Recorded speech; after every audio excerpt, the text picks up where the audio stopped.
Check, check, check. Hey, there. Ooh. Hello. Should I just do this? No, okay. All right, I think we're good. All right. So good morning, everybody. My name is Bryce Morita, and I'm here for the sermon today. Now, it is our ice skating service, as you've heard, and I have long requested to do the ice skating services because I have a hope and dream that one day I'll get to preach from the ice skating rink. Possibly on skates, but we'll see. But unfortunately, this feels like we're moving farther and farther away from that dream. But it is a logistical thing. It is a lot harder to have the service there at the arena. Hopefully that'll change one day. But for now, this helps really glorify God. And I do want to share a little bit with something that has nothing to do with the sermon. As many of you know, I joined the group of our membership that completed a half Ironman. Let's go.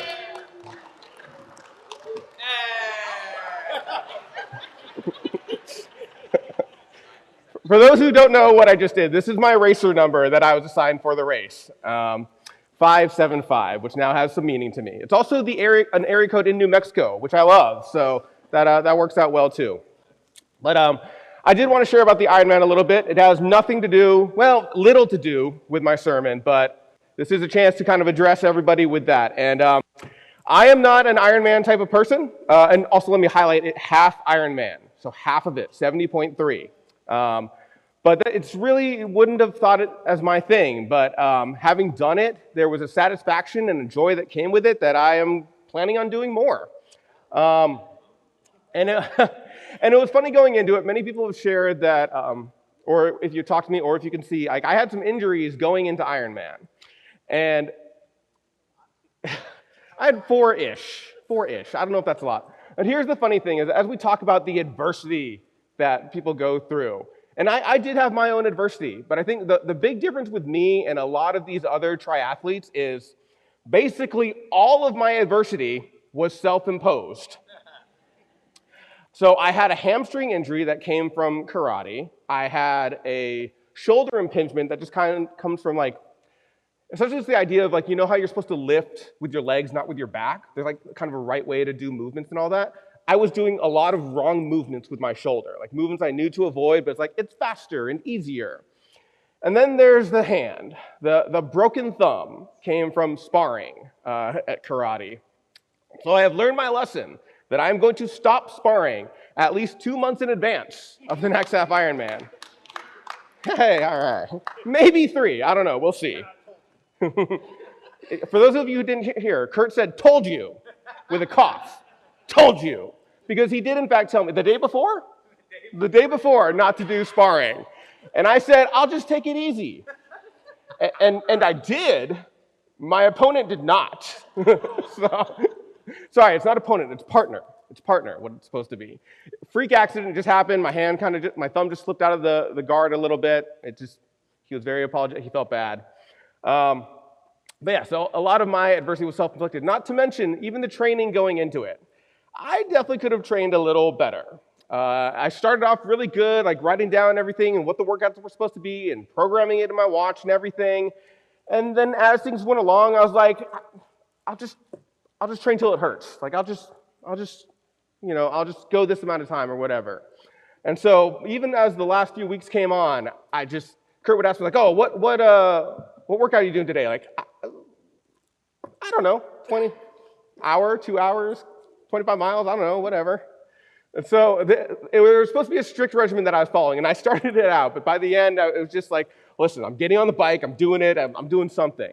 And it had an effect, but at the end of the day, I finished. And that's all that I wanted. I did not need a certain time. I was even okay if they told me, like, you ran out of time, you have to stop. I was okay if I got hurt and they said you had to stop. The one thing I cared about was that I was not going to quit. That's all I cared about. And I didn't. So I'm really excited about that, really happy about that. There are a couple moments that I just want to share about from the race.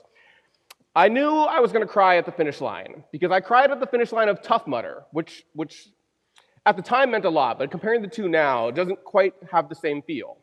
So I knew I was going to cry at the end of the race, and I did. I cried alongside my wife, who was there to support me along with our kids.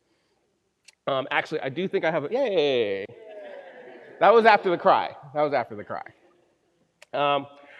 So the first cry caught me off guard was at the beginning of the race, when they were like starting the cannons and playing music. They were playing Thunderstruck, which I love Thunderstruck. And so I was feeling the emotions there. I cried when I first saw Brooke, our kids, and her twin brother came along to help out with the kids. So I saw them on the bike, which we all knew was going to be the hardest part for me. And so I saw them on the bike, smiled, was excited, didn't even get to process the sign they had written for me. But as I pulled away, I started crying like, oh, my family loves me. I know. I mean, I knew that. For the record, I knew that. That was not a surprise. Not a surprise. And then during the race, I'm taking ibuprofen and Tylenol. I'm switching off between the two.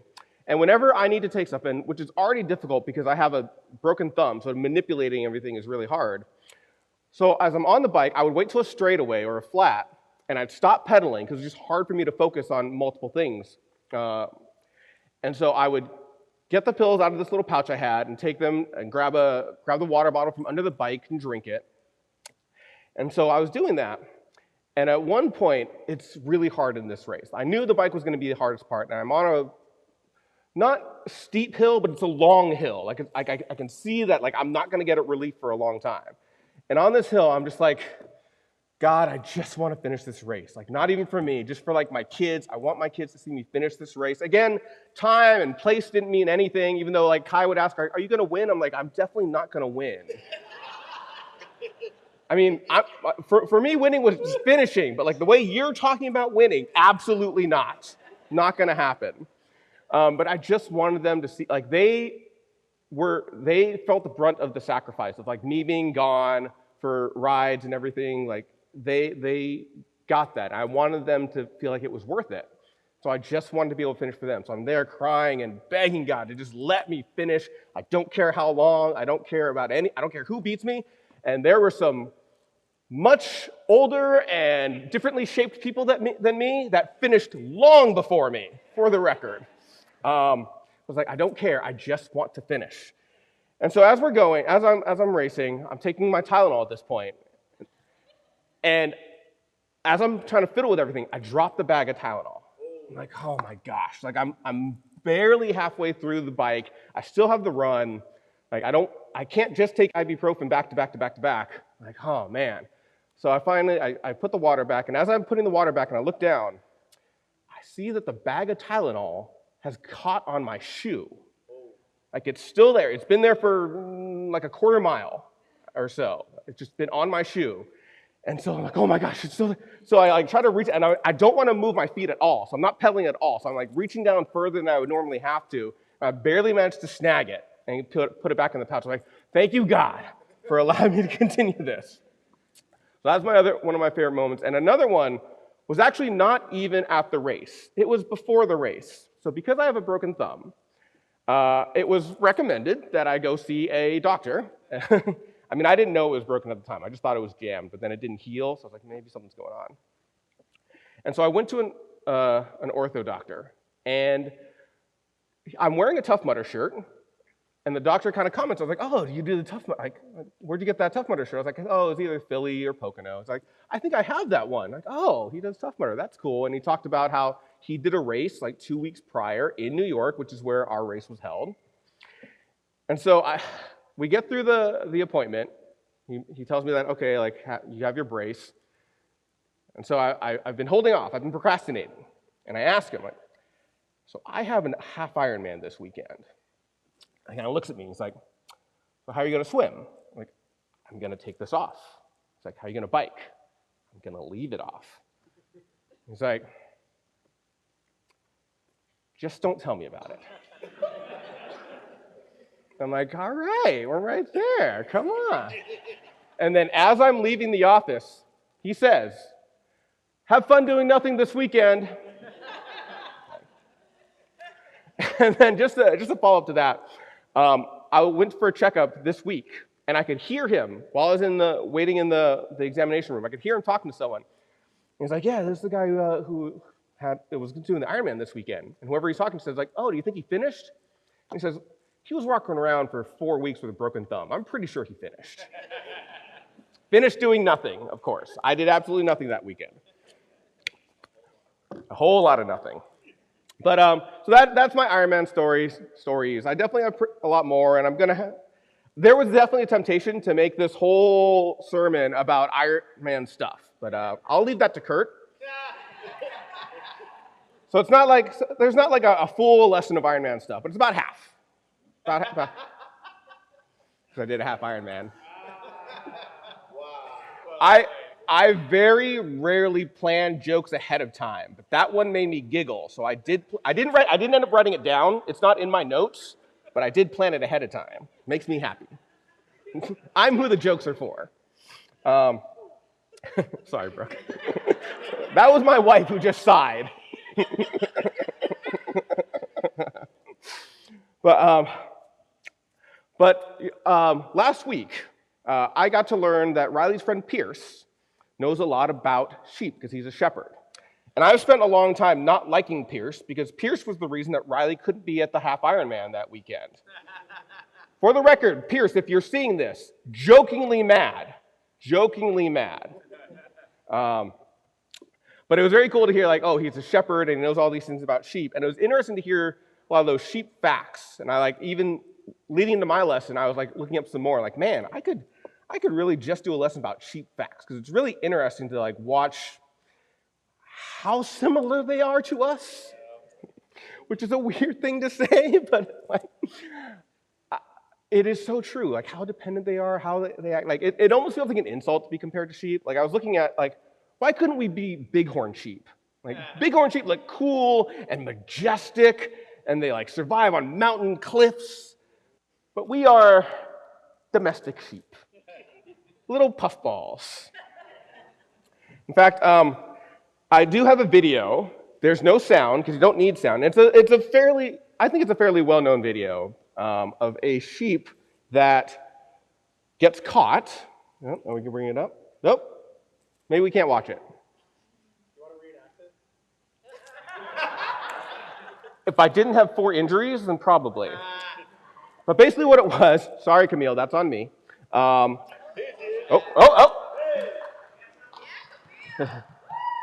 That's not on me, that's on her. So it's rescuing the sheep from the ditch. There it is. All right, yay, you're free, you did it. Hey. Oh, wait.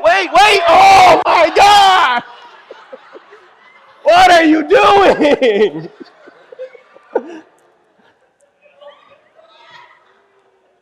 Now, if that's not a metaphor for the Israelites, and therefore us, I don't know what is. My goodness. God help me, I shall help you. And then, oh my gosh, I'm here again. God help me. It is wild how similar we are to these creatures. Now we're going to read in Psalms 23, and I'm going to do something that I have never, ever done from the pulpit.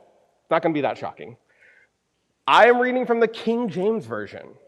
Oh! And there's a reason why. There's a certain wording that even before I knew it was a scripture that I heard and that I prefer much, much, much more than the NIV. It says, He restoreth my soul, He leadeth me in the paths of righteousness for His name's sake. And here it is. Yea, though I walk through the valley of the shadow of death, I will fear no evil, for thou art with me. Thy rod and thy staff comfort me. And I like valley of the shadow of death so much more than the NIV version, because there's something about the idea of the shadow looming over. It's the shadow of death. There is that imminent threat, but we are protected. To walk through a valley of the shadow of death, but to fear no evil. There was a time that this scripture came to mind when I was a campus student living in San Diego, and I had been dropped off. Someone was borrowing my car, and they dropped me off to go to work that day. But someone didn't communicate to me that the restaurant was closed that day. There were cell phones, but they weren't as commonplace at this time. And literally everyone in the church was busy that day. They were doing, like, there was an event going on, so there was no one there. And so I had no way to get home because there was nothing for me to do at work. So I remember I had to walk home. And now having done a half Ironman, the distance seems very minimal. I'm pretty sure it was like 6 miles. But at the time, it seemed like a lot. And so I'm walking through, and there was no GPS, so I'm trying to, I know I live over there. So I'm gonna make my way over there.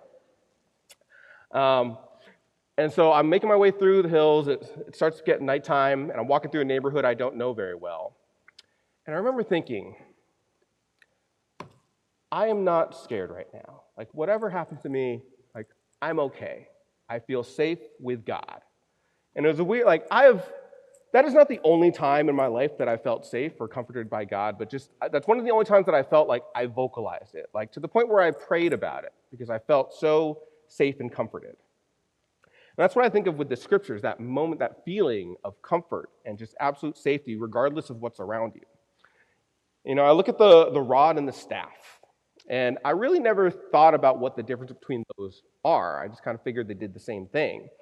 The staff, we've kind of talked about, that's kind of your classic, like shepherd's crook with the hook and everything, and they use that to kind of guide and nudge the sheep or like to pull it back away from something. The rod is not what I would think of as a rod, because when I think rod, I kind of think fishing rod. But what it is, it's really more of like a nightstick or like a billy club. It's, I imagine it's not too long, and it's used for defending against predators. And that rod is a weapon, and I'm thinking about it in that sense, like, it's kind of hard to be comfortable around a weapon. Like, weapons are made to, like, cause damage.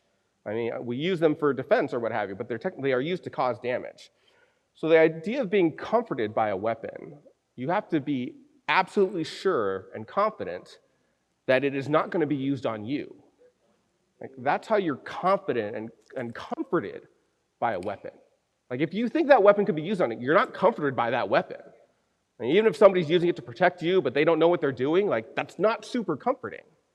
But if you know for absolute sure that it's not going to be used against you, a weapon, that's the only situation to me that a weapon can be found comforting. So the staff and the rod, there's comfort to be found in this, but it's not because of what they are. Because again, a staff can be used to hurt or injure. The rod can be used to hurt or injure. So it's about who's using it. In this case, it's the shepherd. The shepherd that the sheep trust, because they have built a relationship over time. Talk about how the sheep knows the shepherd's voice. And if a complete stranger were to come in with a rod and staff, those items aren't going to bring the sheep comfort. But it's the shepherd that they know, that they feel safe with. And so they feel safe with those tools.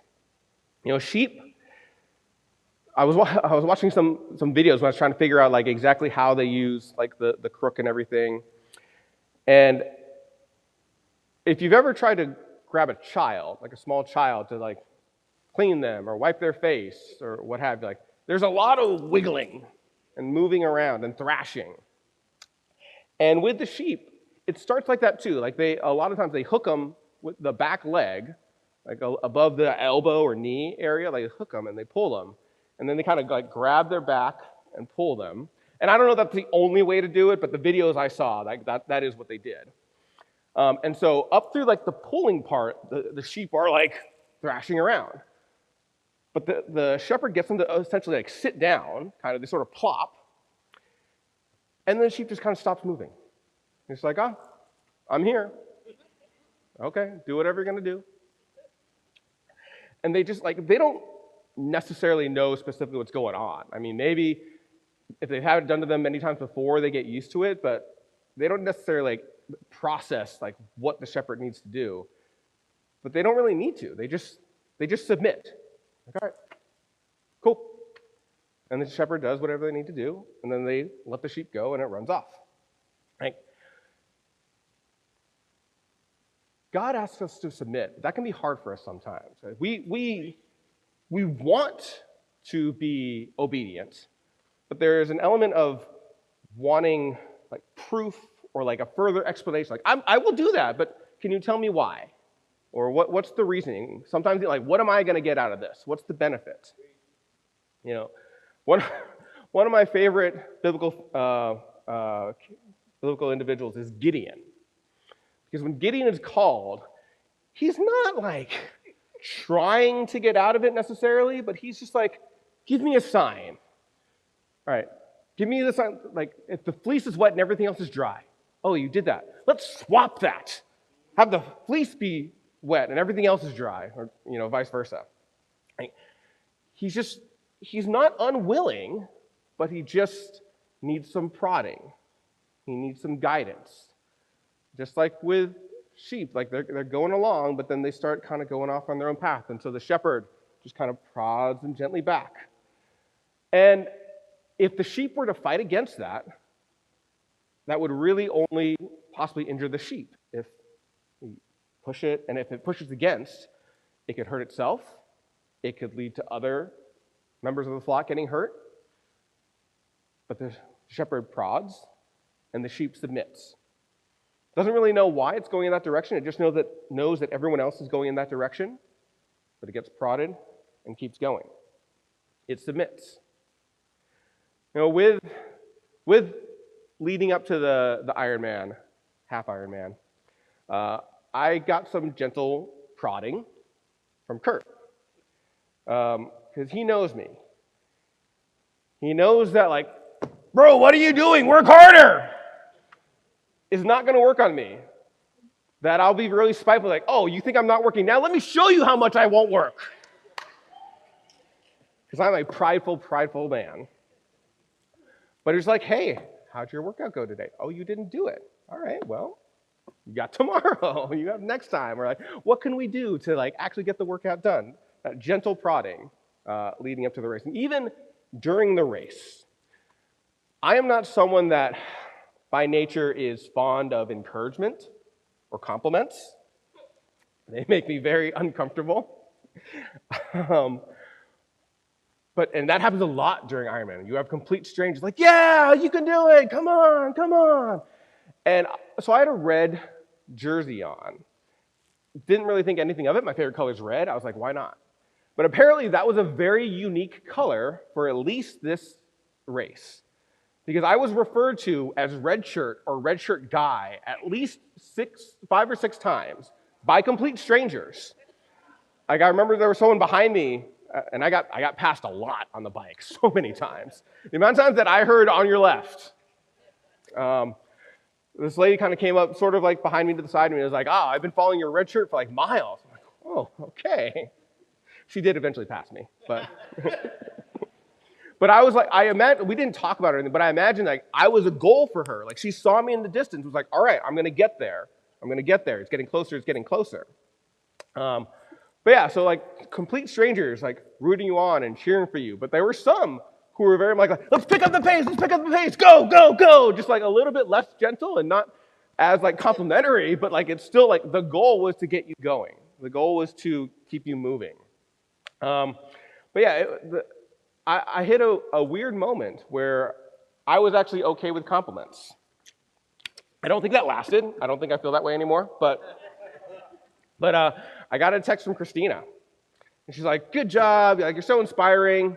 Which was quickly followed up with another text that said, ooh, forgot who I was texting. That was for Kurt. And I told her, and I texted her back. I was like, you know what? I'm actually okay with it right now. I don't know why, but I'm actually okay with compliments right now. And it was a weird feeling to like have been in that mode. But part of it was just recognizing the accomplishment, I think, that it was something that I had set out to do and honestly didn't know I was going to be able to do. But I needed prodding even during the race, and it came from weird sources.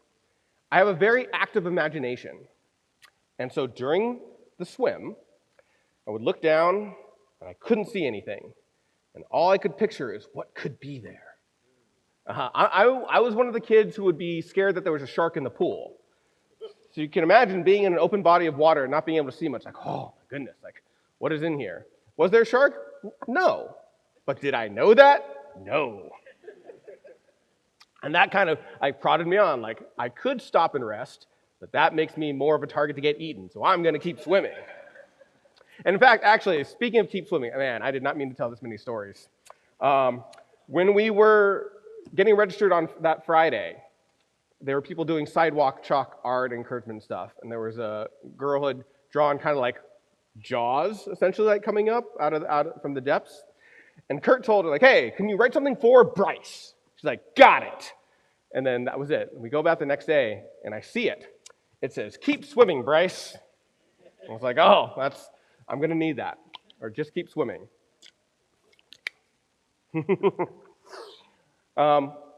During the bike, I was prodded on by the fear of hills, because you don't really get the sense of hills when you're driving, but when you are powering your vehicle with your own self, like, you really lock in on all those hills.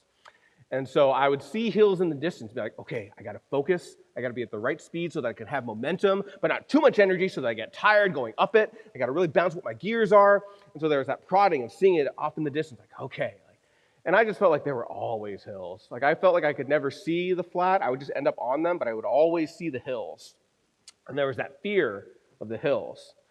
And then I had finished the bike quicker than I thought it'd be, so I felt really confident. As soon as I set my bike up and went for the run, and I found myself unable to run.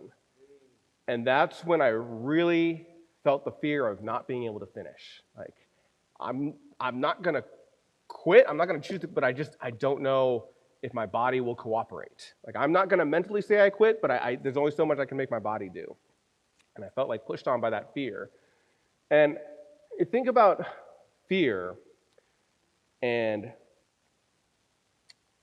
kind of like with emotions, fear isn't necessarily bad in and of itself. It can kind of help guide us and protect us, but it's when we give into it, when we listen to the fear and we let it kind of determine things for us rather than acting as a warning. We look at, again, walking through the valley of the shadow of death, I will fear no evil. Because there's a recognition that the evil is there. It's not like not being able to see it. There's an awareness of it, but it's not determining what we do, because you, as in God, are with me, being protected by the rod and the staff. You know, there's for the longest time, I shouldn't say the longest time, but growing up anyway, I did think that the grass is greener on the other side, grass always greener on the other side was a scripture, which it's not, but I did think it was. And I think about that idea of thinking something is better. And that's the whole idea behind that is it's not. It's not always better on the other side. But with God and in heaven, it is. Where he is leading us is in fact better than where we are. We just have to understand and be pushed by that guidance. We have to be able to take that discipline and training and go in that direction. And I just want to close off finishing that psalm. I'm going back to NIV though, where it says Psalm 23, verses 5 to 6. You prepare a table before me in the presence of my enemies. You anoint my head with oil, my cup overflows. Surely your goodness and love will follow me all the days of my life, and I will dwell in the house of the Lord forever. God be the glory. Amen.